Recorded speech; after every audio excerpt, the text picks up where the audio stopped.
gender equality is fundamentally a question of power. Transforming the balance of power is essential, not only as a question of human rights, personal development, health and well-being. Bien que les presses militantes aient écrit que la Journée des femmes commémorait le 8 mars 1857, rattachée à un mouvement social de couturières new-yorkaises, les journaux américains de 1857 n'en ont jamais fait mention. La date du 8 mars prend son véritable point de départ avec Clara Zetkin, militante allemande. C'est à son initiative que la décision de célébrer la Journée internationale des droits de la femme a été prise. L'origine du 8 mars remonte en août 1910 à la deuxième conférence internationale des femmes socialistes à Copenhague, au Danemark. Une conférence qui avait réuni une centaine de femmes venues de 17 pays. L'objectif pour Clara Zetkin était la mobilisation des femmes en accord avec les organisations politiques et syndicales du prolétariat doté de la conscience de classe. C'est en 1977 que les Nations Unies officialisent le 8 mars. En anglais, on parle depuis le début de Women's Day, la journée des femmes. En français, on parle généralement de journée de la femme. La traduction française a mis au singulier journée de la femme, réduisant ainsi cette journée de revendications diverses pour toutes les femmes à travers le monde en une journée de l'idéal féminin. Depuis 2016, le comité ONU Femmes France mène une campagne active pour la correction de cette mauvaise traduction. L'équipe du groupe de presse Label TV, établie au Sénégal, s'est rapprochée de Dior Fall Sow. Elle est magistrate de formation et première femme nommée procureure de la République au Sénégal. Je suis militante des droits des femmes depuis 1974 avec la création de l'Association des femmes juristes du Sénégal et depuis, je crois, je continue à vivre cette passion. Je pense qu'il faudrait faire en sorte que ce qui nous revient de droits, même si nous avons des droits spécifiques qui sont liés à notre fonction de reproduction, ces droits-là qui nous appartiennent, il faut qu'on nous les applique.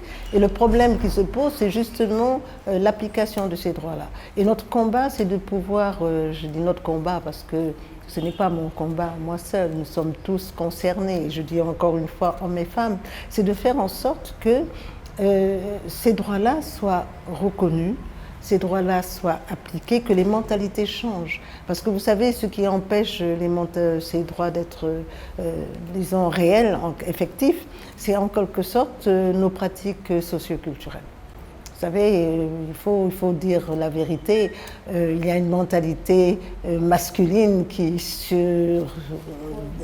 est encore là, à savoir qu'il y a quand même un problème où la femme, le statut juridique de la femme dans la société est encore un statut qui est considéré comme un peu comme inférieur. Il faut dire les choses telles qu'elles sont et cela explique beaucoup de choses. Cela explique que ces violences, toutes ces violences faites aux femmes, que nous sommes en train de combattre à l'heure actuelle.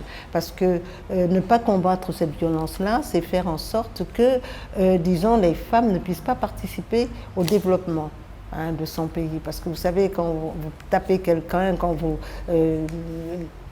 disons, enlever toute sa dignité, quand vous la mettez, disons, dans des conditions de vie qui ne lui permettent pas de s'épanouir, à ce moment-là, vous lui enlevez toute possibilité, toute capacité de pouvoir jouir effectivement de ses droits. On se rend compte que de plus en plus, il y a une recrudescence incroyable de la violence faite aux femmes. Et ça, c'est un problème de société, c'est un problème de mentalité, et je pense que c'est un problème aussi de redevabilité des États. Parce que les États ne peuvent pas signer des conventions internationales et régionales et ne pas faire en sorte de les appliquer parce qu'ils sont garants de la sécurité des populations. Restons encore au Sénégal et plus précisément à Dakar, la capitale, où des étudiants ont tout mis en œuvre pour promouvoir la place des femmes dans les écoles supérieures et les universités. Bonjour, je m'appelle Koumba Diangom, étudiante en licence de marketing communication et en même temps la secrétaire générale du groupe UNISEC. On compte fêter le 8 mars à travers un panel qu'on organise le 6 ici à l'amphithéâtre du ZEC Sacré-Cœur du campus 3. Un panel où il y a des invités avec comme marraine le ministre de la Jeunesse, Néné Fatoumata Tall, et des invités d'honneur comme Aïssata Tall Sall, Madame Thérèse Faye Diouf et Madame Amsatou Sow Sidibé. On peut dire que la femme, c'est la vie. Nous ne devons pas attendre une journée pour la célébrer. On doit célébrer la femme tous les jours. Parce que tous les jours, les femmes Les femmes travaillent, tous les jours les femmes donnent vie. Tous les jours, il y a des femmes qui se tuent pour leurs enfants, pour leur mari, pour leur papa, en quelque sorte. Donc on ne doit pas attendre une journée pour la fêter, on doit la célébrer tous les jours. Je suis Seth Diop, étudiant à l'ISEC, et deuxième année en transport logistique. Le 8 mars, c'est la journée de la femme, des droits de la femme. Voilà.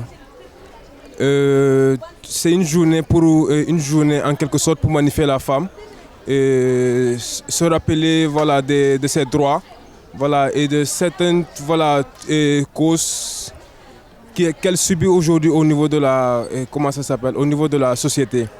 À cet effet, bon, en tant que président du mouvement des étudiants ISEC-UNIDAF, nous avons décidé de magnifier la femme à ce jour. Mais compte tenu du fait que ça tombe un dimanche, le 8 mars, nous avons décidé d'anticiper l'événement. Ça veut dire que de le faire un jour ouvrable ici au sein de l'établissement, au campus 3 dans l'amphithéâtre. À ce jour, il y aura un panel qui sera organisé où il y aura des différents panélistes comme M. Ndiaye et d'autres personnes qui seront là pour débattre du thème la femme. Et comme sous-thème la discrimination faite aux femmes, la violence faite aux femmes et aussi l'origine des droits des femmes. Et à ce jour aussi, voilà, il y aura de l'animation, des sketchs théâtre pour lancer un message et sensibiliser surtout les hommes pour éviter les violences qui sont faites aux femmes, la discrimination, parce que là, quelque part, elles sont nos mères, elles occupent une place très importante aujourd'hui dans la société. Carole Guissot, la correspondante du groupe de presse Label TV au Cameroun, a également sillonné les rues de la capitale camerounaise pour interroger les uns et les autres sur le sens que revêt pour eux cette journée. Le 8 mars représente une journée de réflexion pour les femmes. La femme doit réfléchir par rapport à sa position sociale. Personnellement, je n'ai pas de revendication parce que c'est que l'homme ne sera jamais égal à la femme, mais nous demandons juste un peu de considération. Juste un peu. On dit que c'est un jour où la femme revendique des droits. Mais est-ce qu'il faut un jour, un seul, en 365, pour revendiquer des droits et être opprimé toute une année? Le 8 mars, pour moi, représente une grande fête dans laquelle les femmes peuvent s'épanouir et promouvoir leurs valeurs, la valeur qu'elles ont. Et vous? On met les femmes en avant, on nous montre l'émancipation des femmes, on nous montre la valeur des femmes qu'elles sont aussi importantes, aussi bien que les hommes. Voilà. Pour moi, le 8 mars, ce n'est pas une fête qu'on est censé fêter parce que c'est un hommage rendu aux femmes décédées en Chine. Donc, c'est vraiment une fête qu'on doit combattre pour les femmes et non faire de ça une fête. Son indépendance, l'autonomie, quoi. Financière? Oui, financière surtout. La femme aussi, elle a droit, à être indépendante et à satisfaire ses propres besoins sans forcément dépendre de son mari. À Libreville, la capitale gabonaise, hommes et femmes ont répondu aux questions de notre reporter. La journée de la femme, c'est une journée pour faire grâce aux mamans, grâce aux femmes, parce que la femme est d'abord celle qui porte vraiment l'amour vraiment sincère, parce que la femme, c'est un être que Dieu a mis afin de pouvoir être l'aide de l'homme, l'aide de la vie, l'aide du foyer, une aide de la famille, dont la femme vraiment, elle est vraiment parfaite. Donc c'est pour cela que je suis vraiment contente et puis ravie de cette journée de la femme. La femme, elle peut ne pas se présenter, mais elle est deux fois distraite. Deux fois, elle est dans le silence, elle peut se présenter même dans le silence, ou bien elle peut créer des activités à part. Pas que la femme ne se présente pas, la femme est là, parce que la femme ne peut pas être absente. Partout, la femme est là, mais deux fois, elle ne se fait pas montrer, mais elle est là, sa présence est là. Bon, je pense que la journée de la femme, c'est une journée qui commémore, qui met en valeur justement la femme dans tous ses aspects. Hein. La femme au niveau de la famille, la femme au niveau de l'emploi, du monde professionnel, et la femme même du village, du monde rural, qui nous ont élevés, qui nous ont éduqués, qui sont effectivement les vecteurs de l'éducation, de transmission, de tradition. Voilà. La femme, déjà, il y en a qui sont monoparentales, qui assument des fonctions, des rôles importants. Bon, c'est si dommage, c'est assez triste de le constater. Mais au niveau du Gabon, quand même, le pays, il y a des femmes qui ont, par leur parcours, par leur dimension, ont contribué justement à ce que plusieurs femmes commencent à suivre le pas. Hein, on ne va pas les citer toutes, mais il y a une qui vient de mourir, Dieu a son âme, Mme Bokumba de Kwatcheke, qui est la première juriste, je crois bien, au niveau du Gabon, hein, qui a entraîné beaucoup. Donc vraiment, il faudrait que j'encourage nos mères et nos sœurs à se lancer parce que leur voix compte et que si ce que les hommes n'ont pas pu faire, peut-être qu'elles pourront améliorer les conditions de vie des populations. Hein. Okay. C'est la journée dédiée à la femme, à tout ce qu'elle est, à tout ce que rang qu'on lui donne et voilà quoi. Est-ce que c'est la femme qui doit célébrer cette journée? Ce sont les hommes qui doivent célébrer la journée pour la femme, je pense. Après, les femmes ne s'intéressent pas elles-mêmes à ça. Pourquoi? On ne sait pas trop. Peut-être qu'elles ne sont pas assez mises en valeur, je ne sais pas. Mais je pense que si la femme doit se célébrer elle-même, c'est parce que quelque part, elle doit prendre conscience de son importance, de ce qu'elle est, de ce qu'elle représente dans la société et de quel pouvoir elle peut avoir pour agir sur la société. Pour que les choses aillent le mieux possible, simplement. Cette année 2020, les droits des femmes et l'égalité des sexes. Happy International Women's Day. 2020 is a massive year for gender equality, not just for women and girls, but for everyone whose lives will be changed by a fairer world that leaves no one behind. It's the year for what we call Generation Equality, where we mobilize to realize women's rights and to mark 25 years of implementing the Beijing Platform for Action. We don't have an equal world at the moment, and we are radically impatient for that change to come. We know how to accelerate action for equality, and we are together. Generation Equality. Les droits des femmes concernent tout le monde et font écho au thème de cette année 2020. Je suis de la génération égalité. Levez-vous pour les droits des femmes. Ce thème coïncide avec la campagne intergénérationnelle Génération Égalité de l'ONU Femmes.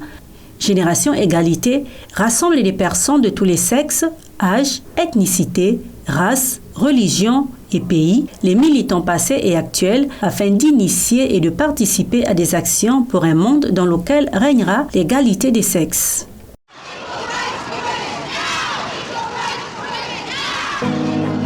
What defines a generation? Climate justice! Right now! Is it just about the year you were born? Or is there something more?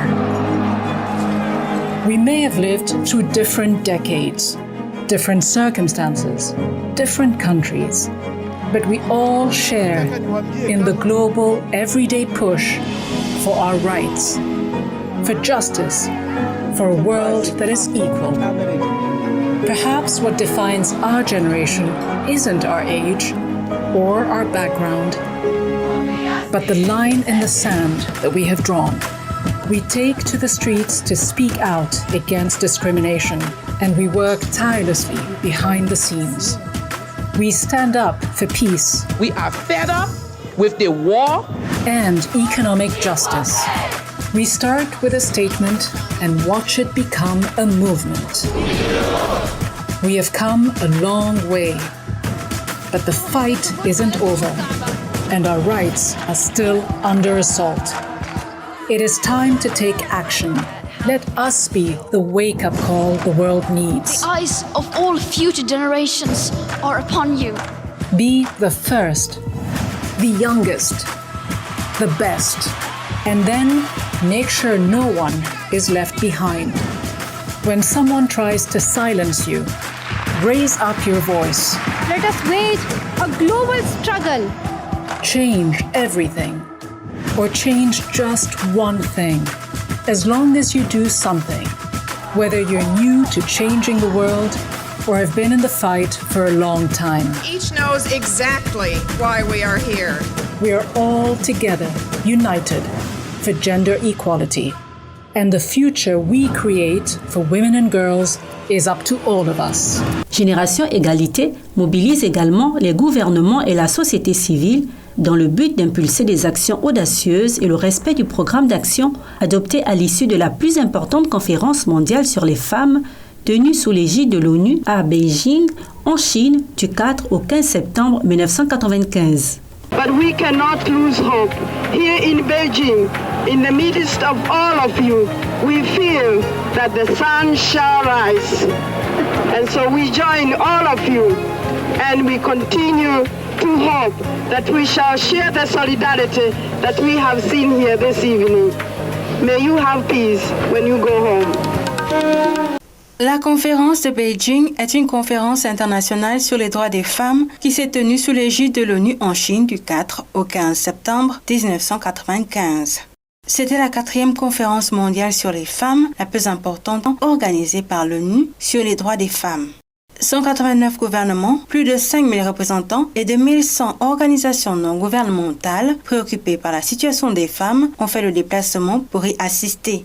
Afin de faire le bilan de la situation des femmes dans le monde et de mettre sur pied un programme d'action visant à remédier avant l'an 2000 aux injustices dont plusieurs d'entre elles sont encore victimes. Plus de 30 000 personnes avaient également participé au Forum des organisations non gouvernementales à Huairou, une subdivision du nord de la municipalité de Pékin qui a constitué un espace unique de plaidoyer, de réseautage, de formation et de partage de connaissances. Notons qu'en 1995, les femmes constituaient environ 70% des personnes pauvres dans le monde. Lutter contre la pauvreté croissante des femmes est le premier domaine de préoccupation du programme d'action de Beijing, un domaine dans lequel des mesures urgentes sont nécessaires. Depuis 1995, gouvernements, sociétés civiles et autres parties prenantes ont déployé leurs efforts pour éliminer la discrimination contre les femmes et les filles et pour instaurer l'égalité dans tous les aspects de la vie, dans les espaces publics et privés. Sur le continent africain, la conférence de Beijing a eu des retombées. Les femmes ont commencé à s'organiser en réseau pour promouvoir leurs droits sociaux, économiques, politiques et juridiques et leur implication dans des actions concrètes de développement. Elles ont maintenant la pleine conscience de leur participation civique. Sur le plan politique, les femmes se sont vues associées un peu plus à la gestion des affaires publiques. On les retrouve dans les plus grands postes de décision et dans les plus hautes instances des États. L'Afrique a eu une dizaine de femmes chefs d'État, même si dans certains pays, certaines n'étaient que des présidentes par intérim. Au Gabon, Rose Francine Rogombe a été présidente par intérim du 10 juin au 30 août 2009. Joyce Banda est à la fois la première femme vice-présidente et première présidente du Malawi. Ellen Johnson Sirleaf a été présidente du Libéria de 2006 à début 2018. Jewel Taylor est l'actuelle vice-présidente du pays.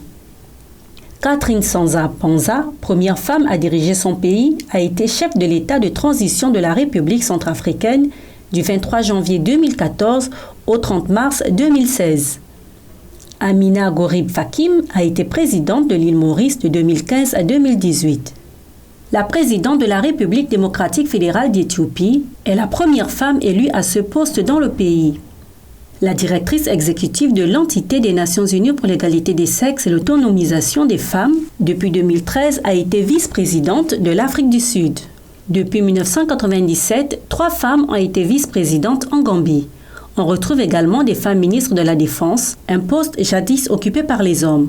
L'actuelle mairie de Banjul en Gambie est également occupée par une femme, Howe Malik Lowe, tout comme à Dakar au Sénégal avec Soham El Wardini. Au Rwanda, un ministère du genre a été créé et confié à une femme. En Afrique australe, 18% des parlementaires sont des femmes contre 17% en Amérique. En janvier 2019, l'ONU Femmes a publié un document intitulé « Égalité devant la loi » pour les femmes et les filles d'ici à 2030, destiné à supprimer les législations discriminatoires dans son pays. Des lois nationales protégeant les femmes contre la discrimination et la violence ont été promulguées. Cependant, dans de nombreux cas, ces lois restent souvent lettre morte. En Afrique du Nord et principalement en Tunisie, la Constitution adoptée en 2014 stipule explicitement que les citoyens et citoyennes sont égaux en droits et devoirs. Le 11 mars 2018, pour la première fois, un millier de Tunisiennes a manifesté spécifiquement contre l'inégalité en matière d'héritage. Au Maroc, la Moudawana, ou Code du statut personnel marocain, qui est le droit de la famille marocain, codifié en 1958 sous le règne du roi Mohamed V, a été amendé une première fois en 1993 par Hassan II et révisé en février 2004 par le Parlement marocain avant d'être promulgué par le roi Mohamed VI le 10 octobre 2004. Une annonce perçue à l'échelle nationale et internationale comme une avancée importante pour le droit des femmes et l'égalité entre les sexes au Maroc. La femme marocaine, ce n'est plus comme avant. Elle a lutté depuis. Elle a ici, par exemple, elle a créé des associations pour les droits des femmes. Elle est sortie pour travailler. Elle est sortie pour montrer ses capacités. La femme marocaine lutte toujours. Avant et maintenant, il va lutter toujours pour ses droits. La religion n'a jamais été une barrière. L'islam n'a jamais été une barrière pour la femme marocaine ou pour les droits de la femme marocaine. C'est la mentalité de l'homme oriental qui a laissé la femme à la maison, qui a laissé la femme... il ne faut pas sortir, il ne faut pas fréquenter tel domaine, il ne faut pas, ceci. Cependant, bien qu'en Afrique les progrès soient constants, les problèmes persistent. Force est de constater que les avancées n'ont pas bénéficié aux femmes de tous les niveaux de la société. Les couches les plus défavorisées, et notamment les femmes rurales et celles des minorités autochtones, ne bénéficient pas toujours de ces mutations, à cause notamment du droit coutumier qui persiste parallèlement à des systèmes juridiques modernes. Marathons, causeries, conférences ou marches sont organisées, comme en Ituri, en République démocratique du Congo, où les femmes sont sorties dans la rue pour protester contre l'insécurité et réclamer la paix.